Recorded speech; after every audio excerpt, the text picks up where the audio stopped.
佛地魔为了让生命永久的延续下去，他开始接触黑魔法，用杀戮来冲击自己的灵魂，将完整的灵魂分成7个分灵体。没错，这就是由上而下的设计核心概念。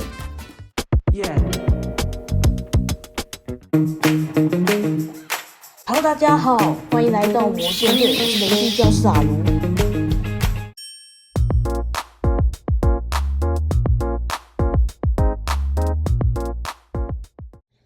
如果你的建模习惯永远只有实体特征，那么恭喜你，又遇到一心魔了。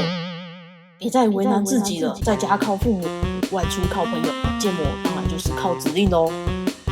加上曲面特征，建模难度会大大的降低。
佛地魔为了让生命永久的延续下去，他开始接触黑魔法，用杀戮来冲击自己的灵魂，使完整的灵魂分成7个部分。没错，将完整的灵魂分成7个分灵体，这就是由上而下的设计核心概念。原本是一体，然后经过分割切成各式各样的零件。不过你要仔细听哦，是分灵体，不是分离体。